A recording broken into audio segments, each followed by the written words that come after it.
కావాల్సినటువంటి సూచనలు ఇచ్చుకుంటూ వేరే డివిజన్ స్టాఫ్ వనపర్తి నుంచి కూడా స్టాఫ్ని తీసుకొని వచ్చి ఇక్కడ టీములుగా తయారు చేసి రెగ్యులర్గా మానిటర్ చేయడము, ఆ రోజు ఉదయం వెళ్ళి మేకపిల్లల్ని ఆ 4 కేజెస్లో పెట్టడము, పెట్టి మళ్ళీ నైట్ అంతా మేకపిల్లలు ఉంటాయి, ఉదయం వాటిని తీసుకొని రావడం, ఇట్లాంటి కార్యక్రమాలన్నీ చేసినాము.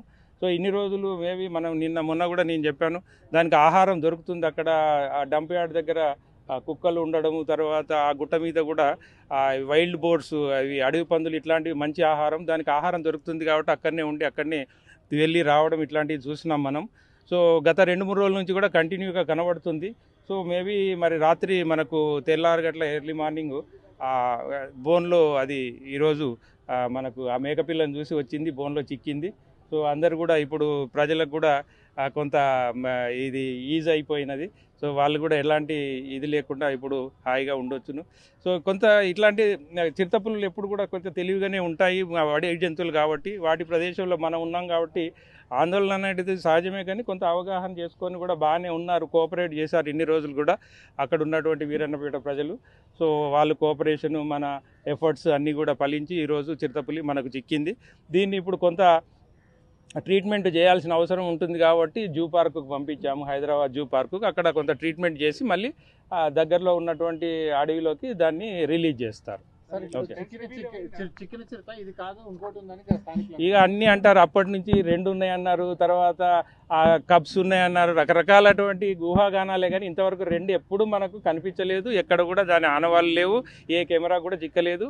ఇదే చిరుతపులి మొదటి నుంచి కూడా తిరిగేది అదొకటే, అది మనకి ఈరోజు పడింది. మార్గం ఇప్పుడు అవును, ఫుడ్ ఇచ్చినా తినవు, అందుకనే వెటర్నరీ డాక్టర్స్ని కూడా తీసుకొచ్చి చూపించడం జరిగింది. లోకల్ వెటర్నరీ డాక్టర్స్, వాళ్ళ సజెషన్స్ ఉన్నాయి. మనం జూ పార్క్ వెటర్నరీ డాక్టర్ల వాళ్ళకు కూడా దీని కండిషన్ అంతా కూడా మనం వీడియో తీసి పంపించాము. అది మామూలు ఇంజ్యూరీస్ అంటే దానికి కొట్టుకుంటుంది, మరి వైల్డ్ లైఫ్ కాబట్టి ఒక్కసారి బంధించినప్పుడు ఫెరోషియస్గా కొట్టుకోవడం జరుగుతుంది ఒక్కోసారి. అందుకని ఈ జనాలు కూడా 1000-2000 మంది ఉండి ఆ గొడవ చేస్తే దాంట్లో కొంత ఇది స్ట్రెయిన్కి అయ్యి ఒక్కొక్కసారి అట్లాంటి సంఘటనలు ఏమైనా జరిగి ఉండొచ్చు. కానీ ఇప్పుడు డాక్టర్స్ చెప్పిన ప్రకారం అయితే అది బాగానే ఉంది. సో హైదరాబాద్ వెళ్ళడానికి 1.5 hour అంత పడుతుంది కాబట్టి అంతకంటే ఎక్కువ మనం ఇప్పుడు ఇక్కడ ఏం చేయలేం.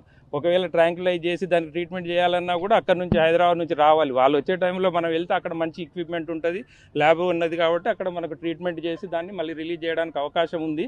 సో ఎట్లాంటి ఇబ్బంది లేదని మనకి ఇక్కడ లోకల్ డాక్టర్స్ కూడా చూసి చెప్పారు కాబట్టి మనం పంపించడం జరిగింది. ఇప్పుడు నేను సూచనలు ఏమిటి, టెన్షన్ ఇప్పుడు ఉన్నటువంటి లెపర్డ్ అయితే మనకు పట్టుబడింది. ఇట్లనే 2-3 దిక్కులు మనకు కోయిలకొండలో చూసినట్టయితే ఒకటి తిరుగుతుంది, అక్కడనే యనమన గన్లలో అప్పుడు కూడా జరిగింది. సో చిరుతపుళ్ళు మన అడవిలో ఉన్నాయి, అడవికి దగ్గరలో ఉన్న ప్రజలందరూ కూడా అప్రమత్తంగా ఉండాల్సింది ఎక్కడున్నా కూడా. సో ఇట్లాంటిది వచ్చినప్పుడు ఆందోళన చెందుతూ కొంత సమయం పాటించినట్టయితే మనకు ఇట్లా బోన్లు ఏర్పాటు చేసి ఇది పట్టడం, ఇది ఒకటే మార్గం, వేరే మార్గాలు లేవు. పైనుంచి వలలేసి పట్టాలి, ఇట్లాంటిదంతా కూడా ఇబ్బందికరమైన ఫారెస్ట్ ఏరియాలు. అదే మనకు టౌన్లలో అక్కడిక్కడ ఉన్నట్టయితే వేరే మార్గాల ద్వారా పడతాం. కానీ ఇది ఫారెస్ట్లో అయితే ఇట్లాంటి సంఘటనలు జరుగుతూ ఉంటాయి. సో అన్ని డిస్ట్రిక్ట్స్లలో కూడా ఈ మధ్యలో వార్తలు వస్తున్నాయి, ఎందుకంటే వాటి పాపులేషన్ కూడా పెరుగుతుంది. మన దగ్గర కూడా మంచి అడవి విస్తీర్ణం అభివృద్ధి చెందుతుంది కాబట్టి వాటి పాపులేషన్ పెరిగింది. సో ఇట్లాంటి సంఘటనలు జరుగుతూ ఉంటాయి. కానీ మనమే సమయం పాటించి కొంత ఓపికతో ఉన్నట్టయితే మనం ట్రాప్ చేయడానికి అవకాశం ఉంటుంది. Thank you.